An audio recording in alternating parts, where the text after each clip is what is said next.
로마서 5장 8절 말씀 보겠습니다. 로마서 5장 8절 한 절 말씀 제가 봉독해 올리겠습니다. 로마서 5장 8절입니다. 우리가 아직 죄인 되었을 때에 그리스도께서 우리를 위하여 죽으심으로 하나님께서 우리에 대한 자기의 사랑을 확정하셨느니라. 아멘. 오늘 이번 연도의 주제가 그리스도 예수로, 예수 그리스도 안에 이런 식으로 계속 지금 하는데요. 오늘 우리가 3월달 세 번째 시간 우리가 함께 나눌 것은 그리스도 예수로 말미암아입니다. 그리스도 예수로 말미암아. 그리스도 예수로 말미암아 어떤 은혜가 있는지, 어떤 능력이 있는지를 우리가 함께 보기를 원하고요. 그 소제목을 정한다면 성도는 사랑이 힘이다. 성도는 사랑이 힘입니다. 라는 소제목이 있습니다. 여러분, 성경은 신약과 구약으로 되어 있죠. 신약과 구약으로 되어 있습니다. 그 신약과 구약을 구분한다면 무엇으로 구분할 수 있습니까? 예수 그리스도로 구분할 수 있습니다. 구약은 오실 예수님이죠.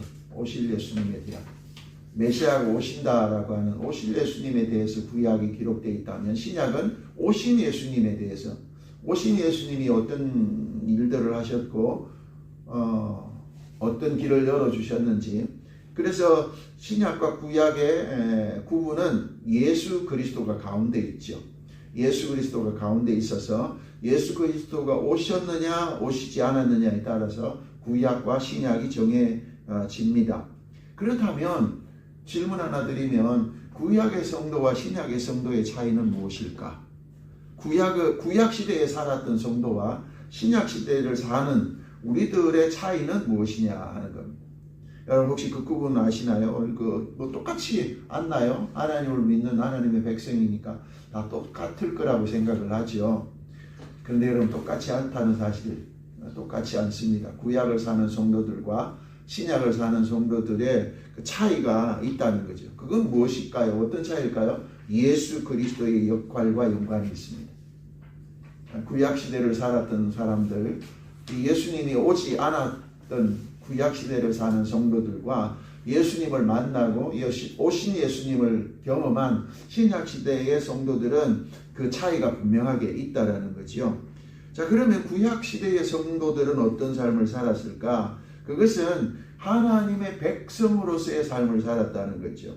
주제 말씀은 너는 내 백성이 되고 나는 너희의 하나님이 되리라 하는 겁니다.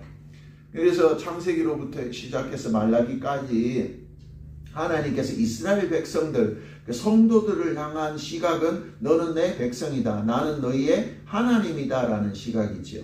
그래서 조금 더 이렇게 조금 더 낮춰보면, 특별히 하나님의 백성이라고 하는 특별한 민족, 이스라엘 민족, 하나님의 백성인 이스라엘 민족을 어떻게 하나님께서 이끌어 가시는가, 그런 내용들이 구약에 담겨져 있는 거지요.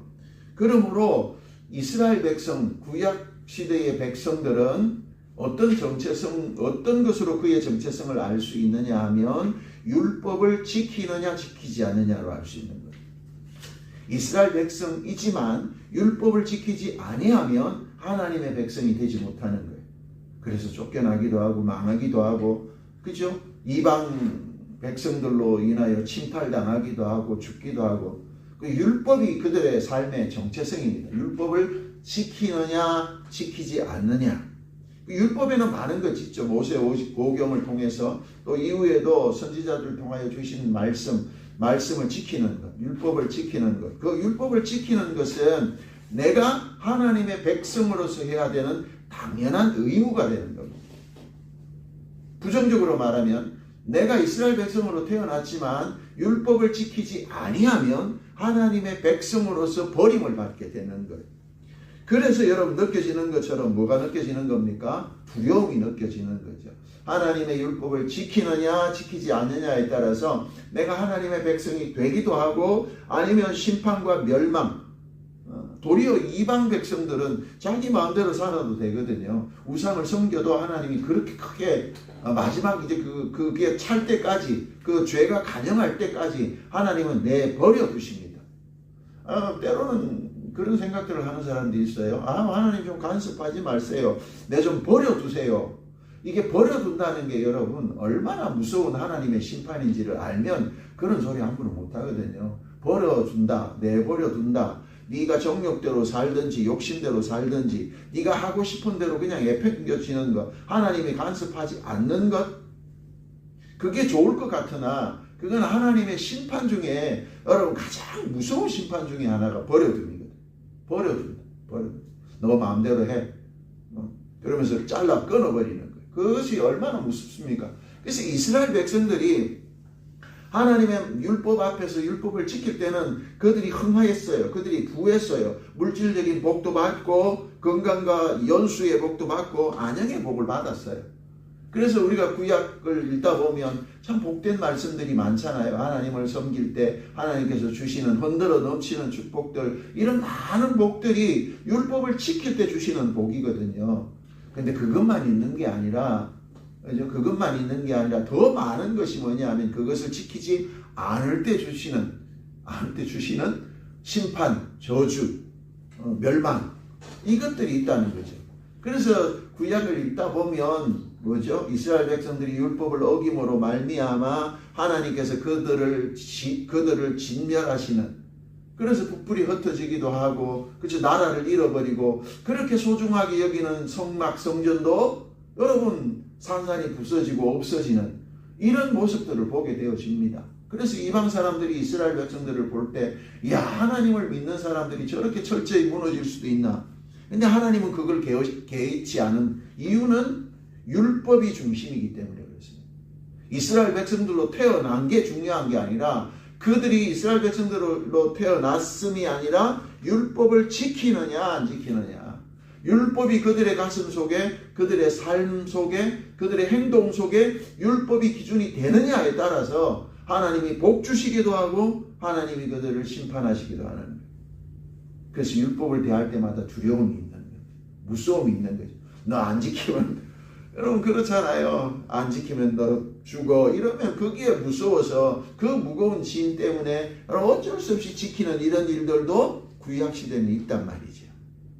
그러면 신약시대의 성도들은 어떠한가?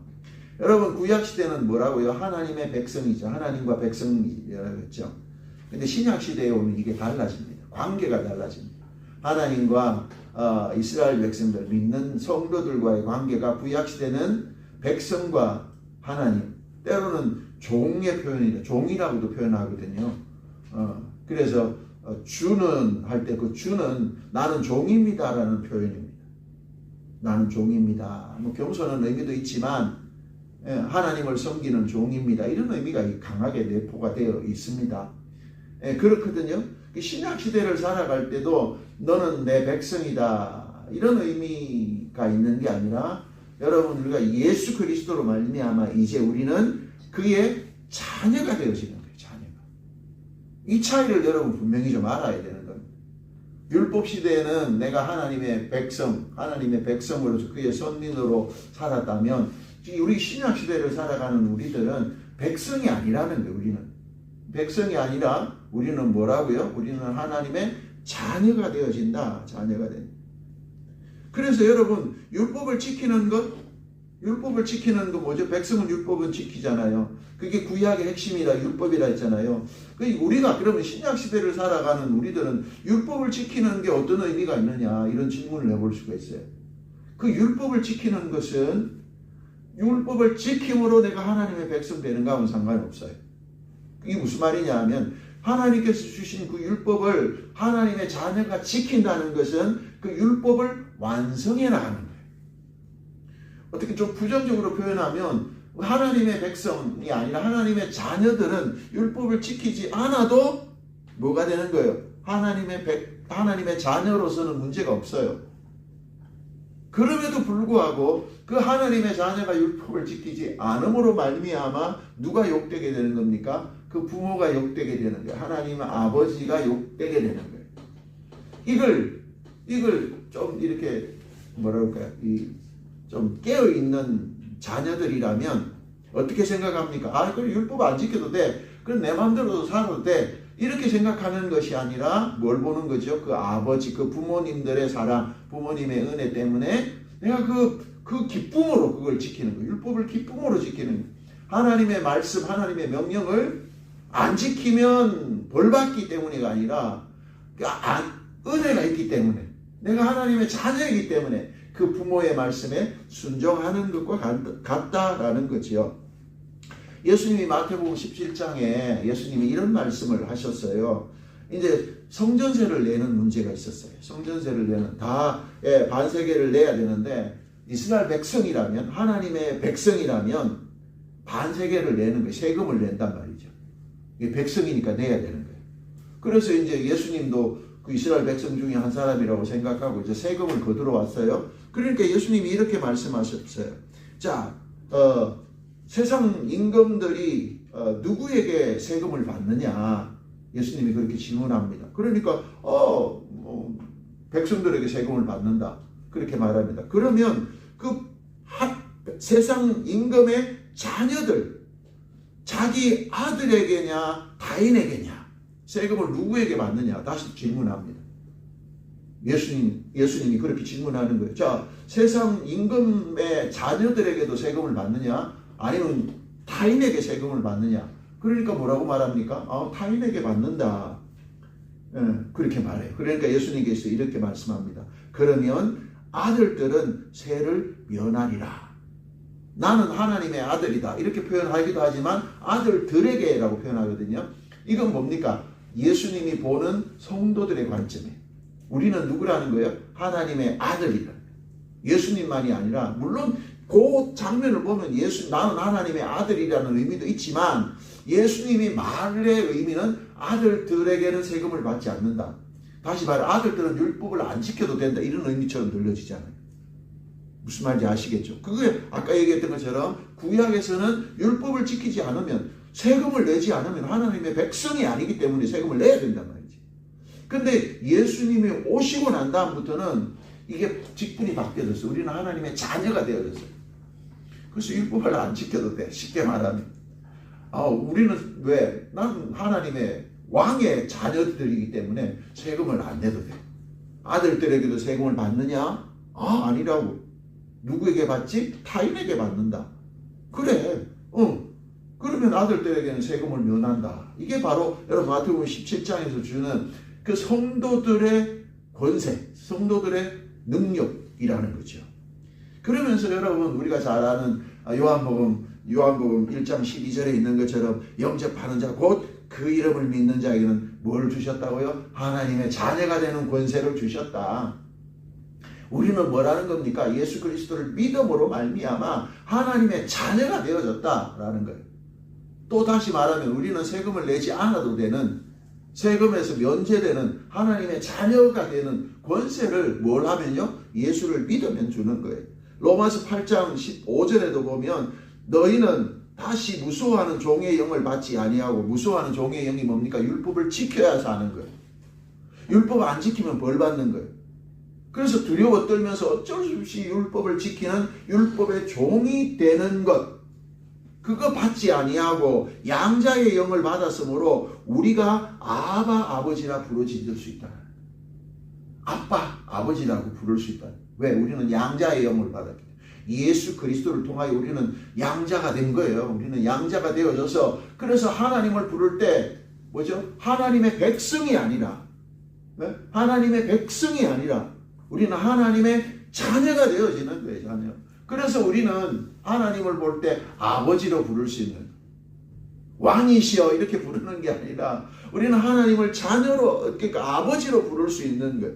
그래서 여러분 그 다음에 나오는 17절에 보면 뭐라고 하냐면 자녀라면 또한 상속자가 된다는, 우리는 하나님의 자녀가 되어서 끝나는 게 아니라 우리는 하나님의 소유를 물려받는 그런 상속자가 되어졌다. 그렇게 말씀을 하고 있는 것이요. 그리고 갈라디아서 4장 6절에서 7절에도 보면 너희가 아들임으로 하나님이 그 아들의 영을 우리 마음 가운데 보내셨다. 우리가 아들이기 때문에 그냥 아들이 아니라, 여러분 아들이라면 뭔가 있어야 되지 않나요? 뭐 증명할 수 있는 뭔가가 있어야 되지 않겠습니까? 그래서 하나님께서 증명할 수 있는 아들의 표식을 주셨는데 그 표식이 뭐냐 하면 바로 예수 그리스도의 영을 우리 안에 부어주셨다는 거예요. 여러분들 안에 예수 그리스도의 영이 있는 자는 그 예수 그리스도의 영으로 인하여 내가 뭐가 되느냐 하면 하나님의 자녀가 되는 거예요. 하나님의 아들이 되는 거예요. 그래서 그 뒷부분에 보면 이렇게 나옵니다. 너희가 아들이므로 하나님이 그 아들의 영을 우리 마음 가운데 보내사 아바 아버지라 부르게 하셨느니라. 그러므로 네가 종이 아니요 아들이니. 많은 사람들이 예수님 시대에도 많이 그렇게 생각을 했던 것 같아요. 나는 하나님의 백성, 나는 하나님의 종이다. 그래서 율법 안 지키면 구원받지 못하고 율법 안 지키면 하나님의 심판받는다. 그렇게 생각하는 자들을 향하여 예수님께서 분명하게 말씀을 하는 겁니다. 갈라디아서를 통해서. 그래서 뭐라고 말합니까? 그 안에 예수 그리스도를 믿는 자면 하나님의 아들이 되는 권세를 얻었고 그 권세는 아버지라 부를 수 있다는 거예요. 아버지라. 여러분 이까지 따라오셨죠? 나는 누구냐? 하나님의 백성. 물론 하나님의 구약시대는 하나님의 백성이 맞아요. 그러면서 율법을 지키느냐 안 지키느냐, 율법을 지키느냐 안 지키느냐에 따라서 구원이 있고 없고 그렇게 되는 게 아니라 이제 우리는 내 안에 예수 그리스도의 영이 있으므로 우리는 하나님의 자녀가 되어졌고 그 자녀인 자들은 세금을 낼 필요가 없다. 그럼에도 불구하고 세금을 내면 그 율법을 완성하는 거예요. 그러니까 완성이라는 의미는 하나님께서 말씀하신 그 말씀을 아들도 지키는 거예요. 여러분 한번 생각해 보세요. 아버지가 왕인데 자 너희들 길 갈 때 이렇게 표현하면 좋겠다. 12시부터 통행금지 있다. 12시부터 밤 12시부터 통행금지가 있다. 오늘부터. 그 왕이 그렇게 선포를 했어요. 그 온 백성이 지켜요. 안 지키면 다 잡혀가. 근데 그의 아들이 왕자가 12시 넘어서 돌아다니면 잡을 수도 없지만, 그렇죠? 잡을 수도 없지만, 왕자니까 잡을 수도 없지만, 그렇게 돌아다니면 누가 욕먹습니까? 아버지가 법을 정한 아버지가 욕을 먹는단 말이에요. 그래서 왕자가 그걸 생각하고, 아버지가 12시에는 통행금지를 했으니까 나도 거기에 포함된다라고 생각하고, 아들이 라스가 아니라 아들이지만, 그 아버지의 명령에 나도 순종하고 12시에 안 나가면, 뭘로 완성하는 거예요? 아버지의 명령이 완성이 되는 거예요. 나가도 괜찮아. 나는 안 잡혀가. 그러나 그 명령을 나도 순종하고 지킴으로 뭐가 완성이 되죠? 아버지의 명령이 완성이 되는 거예요. 율법이 완성이 되는 거예요. 이게 여러분 얼마나 중요한 메시지인지 여러분 잘 깨달아야 돼요. 신약 시대를 살아가는 우리 성도들은 율법을 지켜야 안 지키느냐 이거 가지고 고민할 필요 없어요. 안 지켜도 우리는 예수 그리스도로 말미암아 믿음으로 구원받아요. 그러나 뭐가 안 이루어집니까? 하나님의 명령이 불순종하는 아들이 되는 거잖아요. 불순종하는 아들. 여러분 그런 아들이 없었으면 좋겠어요. 우리는 부모이다 보니 이렇게 비교할 때 여러분 분명한 건 차이가 있어요. 하나님은 완전하신 부모님이고 우리 인간은 완전하지 못하는 육신을 가지고 있고 또 죄의 욕망들이 있어서 우리의 부모는 완전하지 못한 거 인정하셔야 돼요. 부모들은 부모의 욕심도 있고 또 자녀들 향한 왜곡된 그런 것들도 있어서 딱 비교할 수는 어렵지만 그럼에도 불구하고 제가 보편적으로 얘기하는 겁니다. 보편적으로. 그렇단 말이죠. 그래서 여러분 구약의 성도와 신약의 성도는 차이가 있다. 차이가 많다. 구약 시대를 살아가는 성도들과 신약 시대를 살아가는 성도들의 차이는 많다. 왜 그럴까? 그 이유는 결국 예수 그리스도가 이 땅에 오셔서 그분이 사역하심으로 말미암아 생기는 거예요. 구약 시대는 예수님이 없어서 사역하지 않았어요. 그래서 무엇으로 구원받습니까? 자기의 의로 구원받아요. 그래서 우리는 이런 질문을 해볼 수 있습니다. 구약 시대 성도들 구원받았나요? 안 받았나요? 거기에는 이런 답이 필요해요. 그들이 율법을 지켰느냐 안 지켰냐에 따라서 이스라엘 백성이냐 아니냐가 아니라 그들이 율법을 지켰느냐 안 지켰느냐에 따라서 그리고 안 지켰을 때 뭐로요? 죄 사함 받는 제사를 통해서 온전한 제사가 있었냐에 따라서 구원이 있는 거예요. 우리가 거기에 대해서 다 평가할 수 없지만 구약 시대는 예수가 없기 때문에 그것이 그의 율법이 그들의 삶을 구원하게 만들었다. 그 신약 시대는 달라요. 뭐가 다릅니까? 예수님이 우리의 죄를 위하여 단번에 죽으셨단 말이죠. 그리고 죽으심으로 우리가 하나님의 백성이 된 게 아니라 직분을 바꿔주셨어요. 하나님의 자녀로. 그러므로 두 가지가 특별히 다른 것도 있지만 두 가지가 달라졌어요. 무엇을 지켜야 복을 받는 것에서, 그러니까 율법을 지켜야 복을 받는 구약시대의 성도들에게서 예수 그리스도로 말미암아 믿음으로 복을 받는 성도들이에요. 예수 그리스도를 믿음으로, 내 안에 예수 그리스도의 영이 있으므로 우리는 하나님의 백성이 되고 하나님의 자녀가 되는, 그래서 하나님께서 주시는 상속자로 구원을 받게 되는 거예요. 상속자로 복을 받는 거란 말이지. 그리고 두 번째는요, 그 자녀의 조건입니다. 예수 그리스도의 영이 있느냐에 따라서 뭐가 되는 거예요? 아들로 된다고. 그리고 아버지라 부를 수 있다고 갈라디아서 말씀 드렸잖아요.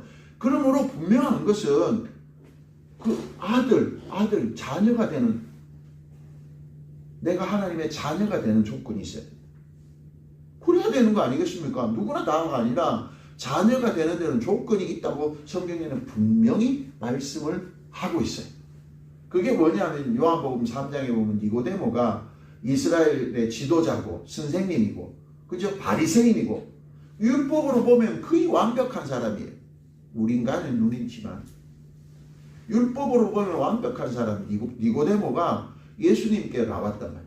근데 예수님은 니고데모의 그 율법적인 행위를 보고 칭찬하지 않으셨어요.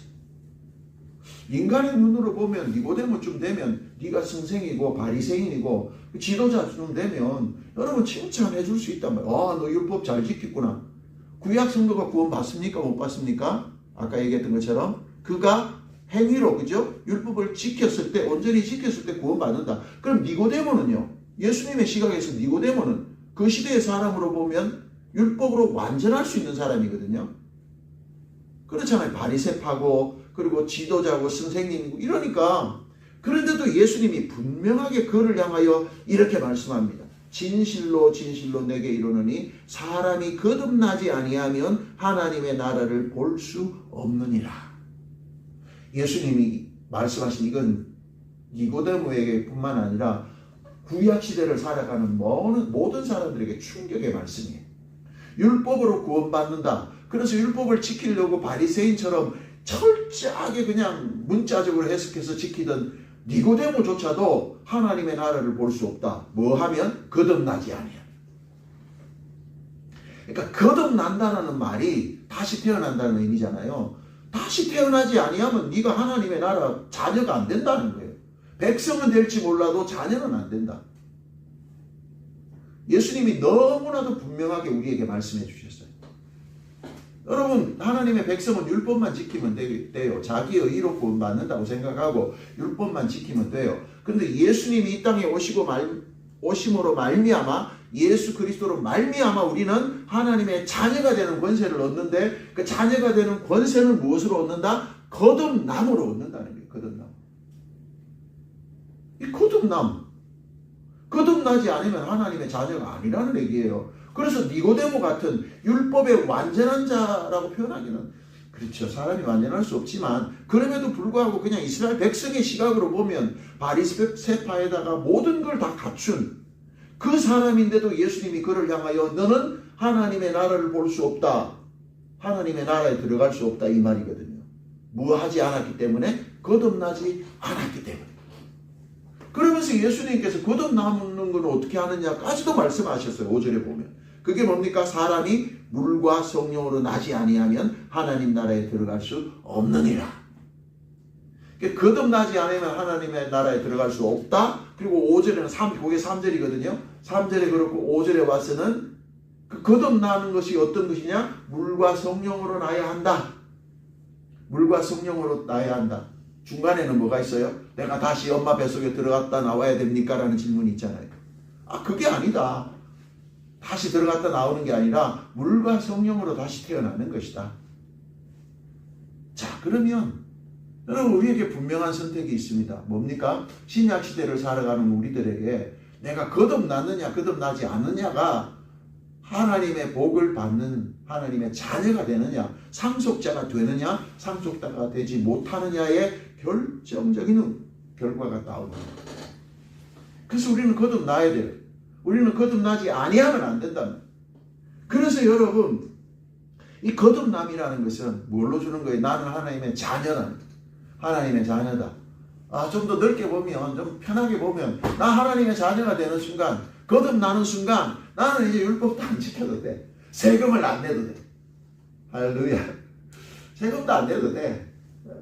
세금하면 제번에 떠오르는 게 헌금 안 해도 돼. 그리고 뭐 봉사 안 해도 돼. 봉사 누가 하는 거예요? 그 백성들이 하는 거예요. 나는 그냥 영광만 누리면 되는 거예요. 그냥 세상 왕과 왕자로 얘기하자면. 그렇잖아요. 그렇단 말이죠. 그러니까 이 거듭남이 얼마나 중요한지 몰라요. 내 안에 뭐가 있는 자? 예수 그리스도의 영이 있는 자. 물과 성령으로 그걸 보여주는 자. 그거거든요. 그래서 내가 거듭남으로 말미암아 나는 이제 하나님의 자녀가 되어지면 모든 율법의 무거운 짐들을 내려놓을 수가 있어요. 그거 지키느냐 안 지키느냐에 따라서 구원받느냐 못 받느냐 그거 아니라는 거죠. 왜? 나는 하나님의 백성이 아니라 나는 하나님의 자녀이다. 그래서 나는 상속자야. 구원파가 여기서 들어옵니다. 이단들이. 뭐라고 들어오죠? 그냥 언제 구원받았는데? 언제 거듭났느냐고 묻죠. 생일날 있죠? 여러분 생일날 다 있죠? 생일날 여러분들이 정한 건 아니잖아요. 근데 들어서 알고 있죠? 혹시 여러분들 생일날 여러분들이 그걸 기억하는 사람 있어요 혹시? 난 생일날 이날 태어난 거 기억해. 엄마 뱃속에서 나올 때 나는 거 알았어. 달력 봤어. 이런 사람 없잖아요. 다 전해지는 사실이죠. 전해져서 안단 말이죠. 그래도 오히려 또 나는 생일은 있어. 근데 구원파는 뭐라고 말합니까? 그 생일이 있는 것처럼 거듭나는 날도 생일이 있어야 된다. 기억해야 된다. 이렇게 말하거든요. 그런가요 여러분? 그건 아니거든요. 내 안에 예수 그리스도가 있는 것. 내가 예수 믿는 것. 예수 믿으면 뭐 할 수 있죠? 물로 세례해 주잖아요. 놀랍잖아요? 왜 세례 베푸는지 아시나요 여러분? 그냥 교회에 회원되기 때문에 회원되라고 세례 베푸느냐고요? 아니에요 여러분. 그 세례 베푸는 물로 세례를 베푸는 그것은 어떤 의미가 있냐면 내가 예수 그리스도의 영을 내 안에 모시고 그를 나의 주 나의 하나님으로 그러니까 구약에서 말하는 그 율법에서 말하는 내가 백성이 되어지는 그 증거로 내가 하나님 앞에 굴복함으로 그 예수 그리스도의 영을 내 안에 모시는 거예요. 그래서 나의 주가 되는 거죠. 근데 그 주가 되신 그분이 나를 무엇으로 올려줍니까? 하나님의 자녀로 올려줍니다. 그게 누가 한다고요? 성령님이 하는 거예요. 이해가 됐나요? 물을 받을 때는 내가 고백하는 거예요. 내가 예수를 주로 고백하는 겁니다. 그리고 그 예수로 고백한 그 안에 뭐가 있어요? 성령님이 역사하셔서 내가 구원받았음을 확정시켜 주시는 거죠. 확정시켜 주시는. 그래서 여러분, 저와 여러분들은 뭘로 구원받는 겁니까? 예수 그리스도를 믿음으로 구원받아요. 그래서 이제 우리는 거듭남으로 말미암아 예수 그리스도로 구원받은 하나님의 자녀가 되어진 기쁨을 누려요.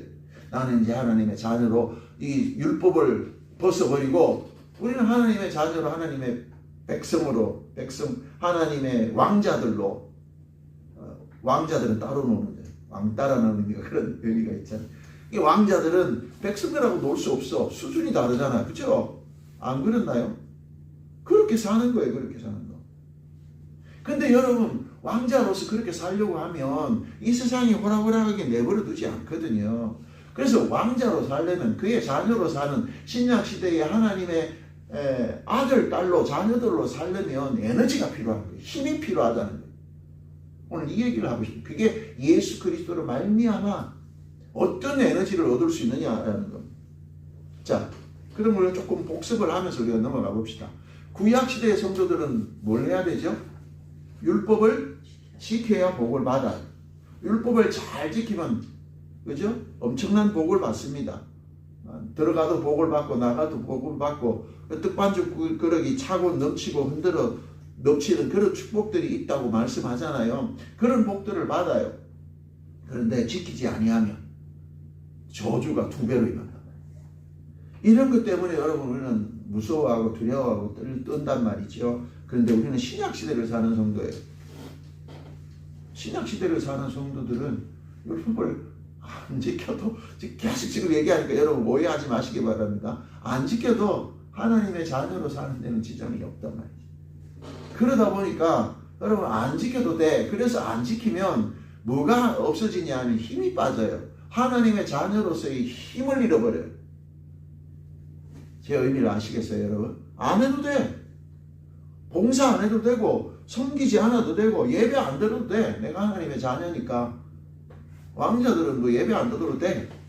모든 거 다 안 해도 돼. 그런데 그렇게 안 하면 여러분 뭐가 안 되냐 하면 힘이 빠져요. 힘을 잃어버려요.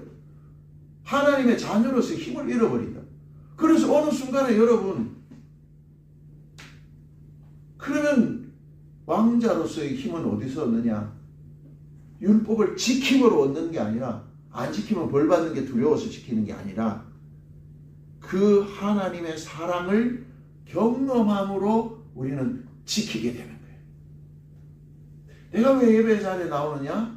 안 지키면 벌 받기 때문이가 아니라 그 하나님, 나를 구원하신 하나님의 사랑이 나로 하여금 뭐하게 만들어요? 예배하게 만드는 거예요. 예배하지 않으면 안 되게 만드는 거예요.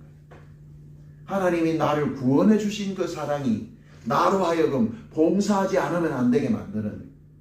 에너지가 달라요. 기원이 달라요. 안 하면 벌 받기 때문에 하는 것, 하면 축복이 있기 때문에 하는 것과 나는 이미 그 복은 다 내 것인데 그 복을 가지고 그 복을 주신 하나님의 사랑이 내게 있기 때문에 그 사랑이 에너지가 되어져서 예배도 하고 봉사도 하고 기도도 하고 헌금도 하게 되는 거예요.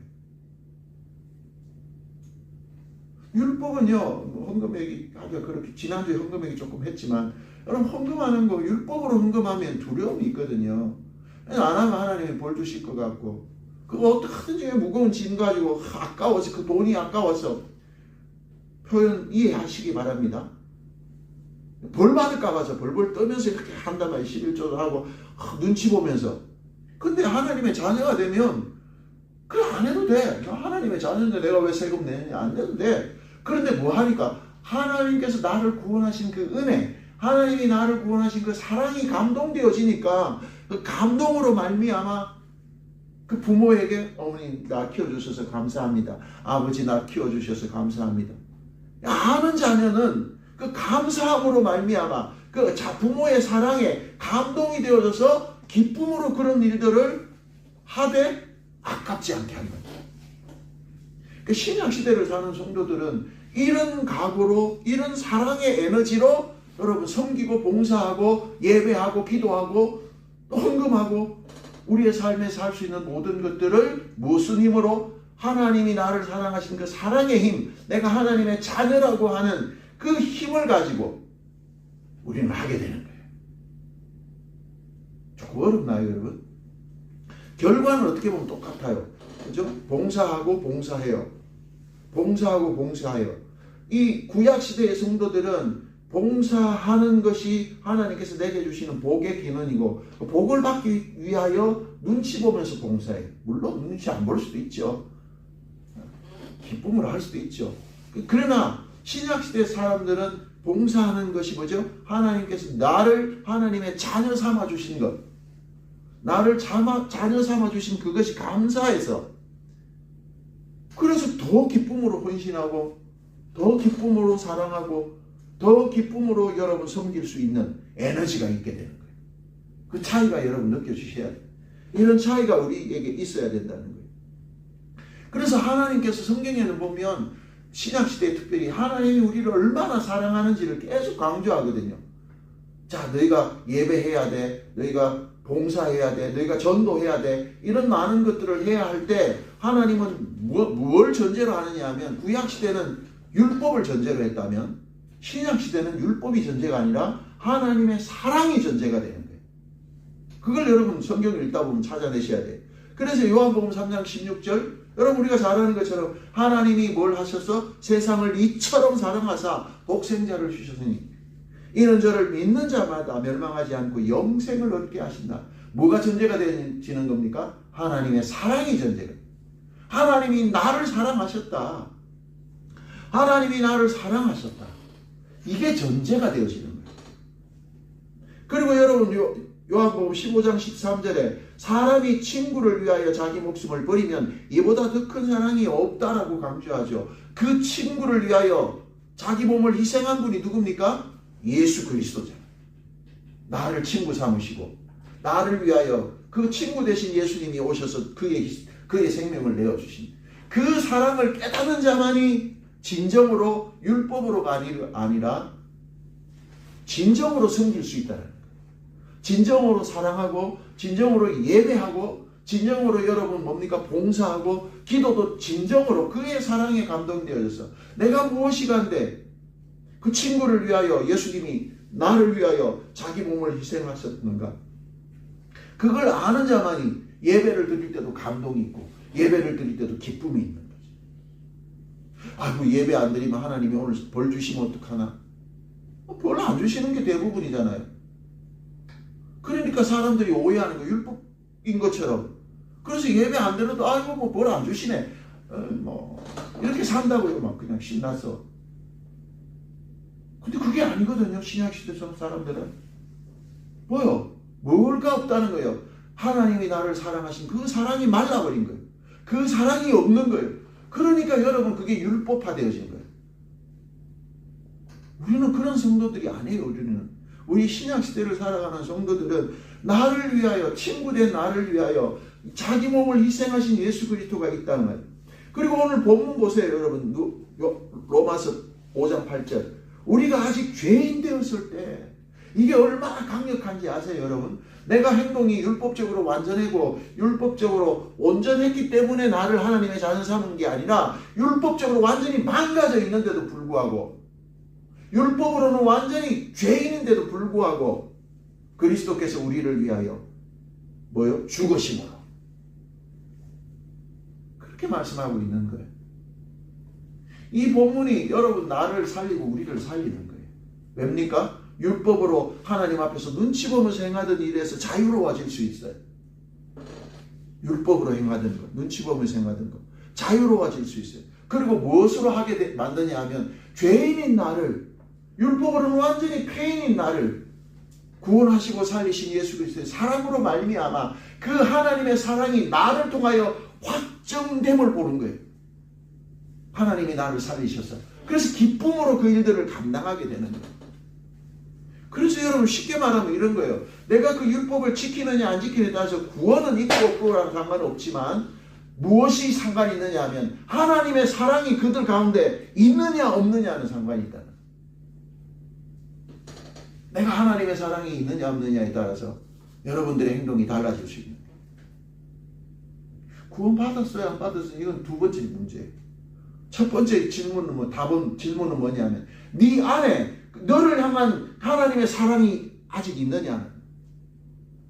너를 향한 하나님의 사랑이 너를 구원하기 위하여 예수 그리스도의 십자가 보혈이 너희 안에 있느냐 없느냐에 따라서 내 행동이 달라지고 있다는 사실. 그게 없으면 율법으로밖에 못 지켜요.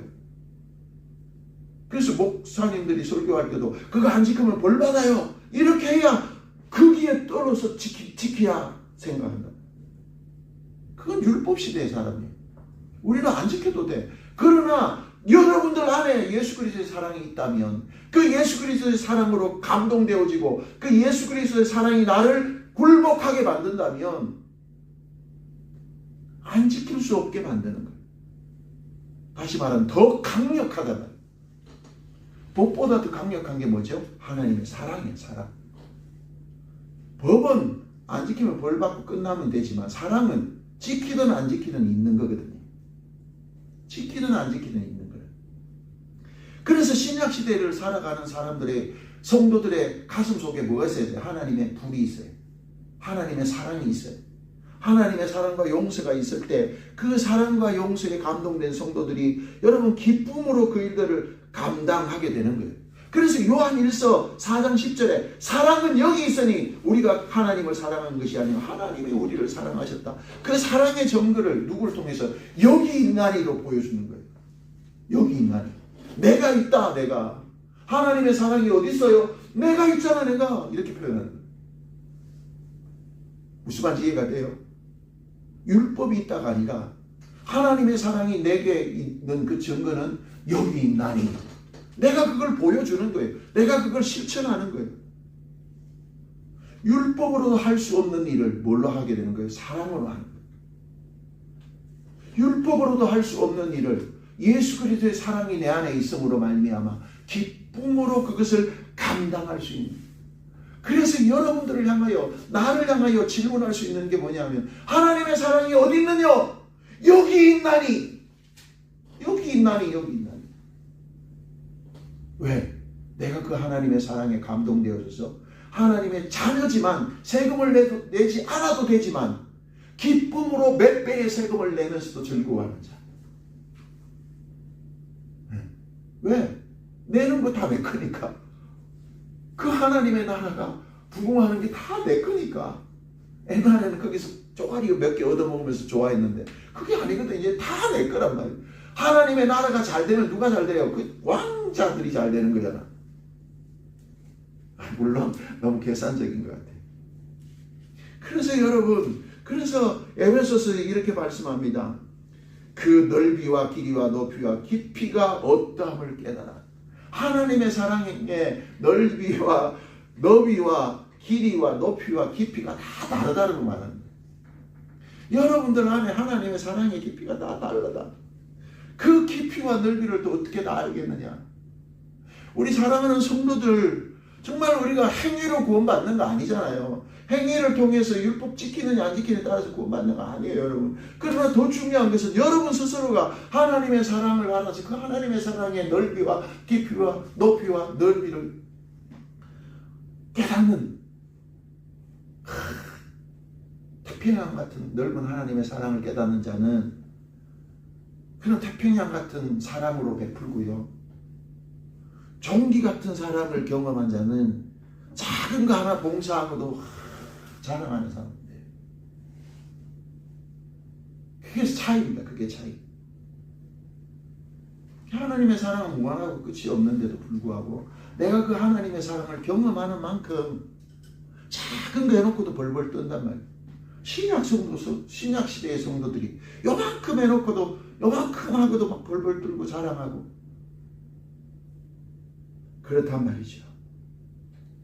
사랑하는 성도 여러분, 하나님의 은혜를 경험하고 하나님의 사랑 안에 있는 것은 우리 성도들의 에너지예요. 힘이에요.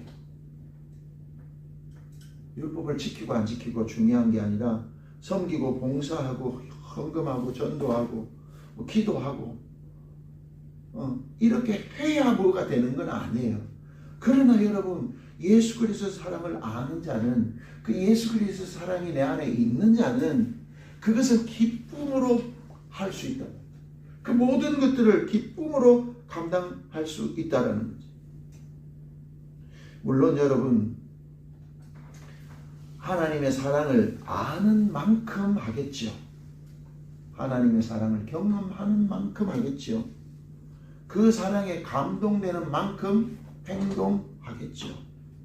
그 행동을, 하나님의 사랑에 감동되어져서 하는 그 행동을 사람들의 눈으로는 뭘로 보여줄 수 있습니까? 율법이라고 볼 수 있어요. 율법이다라고 볼 수 있어요. 그 행동 자체는. 그러나 어떻게 보면 똑같이 보여진단 말이죠. 똑같이 행동을 보면. 그러나 그 깊이를 보면 달라요. 율법을 가지고 하는 사람은 뭐죠? 복이 있으면 기뻐해요. 내가 복을 받으면 기뻐하고, 내가 행동을 했는데도 복이 없으면 원망하죠. 맞죠? 행동은 똑같은데 율법으로 하는 행동은 사람들이 볼 때는 율법으로 하는 행동과 똑같이 보여요. 그러나 그 사람 속에 그가 율법으로 한 사람은 뭐죠? 그 행동을 통해서, 율법을 통해서 복이 오면 기뻐하고, 저주가 오면 하나님 내가 이런 일들을 했는데 왜 이런 거 줍니까? 라고 불평하게 된단 말이지. 그렇죠. 그러나 사랑으로 한 행동은 어떤 상황이 돼도 기뻐할 수 있어요. 하나님이 복 주셔도 기뻐하고, 하나님이 때로는 이상한 길로 인도해도 오케이 괜찮아요 하나님, 그러면서도 기뻐할 수 있는 거예요. 행동은 같아 보이지만, 행동은 율법으로 한 것이나 사랑으로 한 것이나 같아 보이지만, 그 사람에게는 다르더라고요. 그래서 사랑하는 성도 여러분, 오늘 말씀을 맺겠습니다. 우리가 예수 그리스도로 말미암아 신약 시대를 살아가는 성도들은 엄청난 은혜와 사랑을 받은 사람들이에요. 왜? 하나님의 백성이 아니라 하나님의 자녀가 되어졌거든. 우리는 하나님의 자녀야 이제. 그래서 하나님 앞에 이런 얘기 할 필요도 없어. 무슨 필요가 없느냐 하면 하나님 내 구원받는 거 맞습니까? 이런 얘기 할 필요 없어요. 자녀인데 뭐. 여러분 좀 이상한 자녀들이 있긴 해요. 부모에게 와가지고 엄마 연하 준 거 맞아요? 엄마네 내가 엄마 자녀 맞아요? 뭐 그런 얘기 갑자기 떠오르는데 뭐 당근인가 엄마네 맞아요. 당근이지. 그래가지고 뭐 오이인가 뭐 그래가지고 그 오이가 갑자기 생각나서 이건 그래. 하여튼 무슨 얘기인지 아시겠죠? 하나님의 자녀인데도 불구하고 자녀 맞아요. 뭐 계속 이렇게 물을 이유가 없어요. 이제 우리는. 문제는 그 하나님의 사랑의 감동이 얼마나 되느냐에 따라서 기쁨으로 섬기느냐 아니면 두렵고 떨리는 마음으로 섬기느냐가 다 차이가 난다는 거죠. 오늘 저는 여러분들에게 자유를 드리고 싶어요. 여러분은 하나님의 자녀입니다. 자녀. 예배 드려도 돼요. 안 드려도 돼요. 봉사해도 되고 안 해도 돼요. 오해 안 하시죠? 그러나 내가 하나님의 자녀라면 그 하나님의 사랑에 감동된다면 어찌 내가 그 예배의 자리에서 끊을 수 있으리요? 내가 하나님의 자녀인데 어찌 백성들도 하는데 내가 하나님의 왕자로서 이 일을 안 할 수 있으리요? 나는 목숨 걸고 하나님의 아버지 일에 내가 나가겠습니다. 목숨 걸겠습니다. 나는 목숨 걸겠습니다. 이런 사람이 됐으면 좋겠어요. 더 이상 그런 얘기 안 했으면 좋겠어요. 목숨 걸고 예수 그리스도로 말미암아 목숨 거는 성도 되기를 소원합니다. 기도하겠습니다.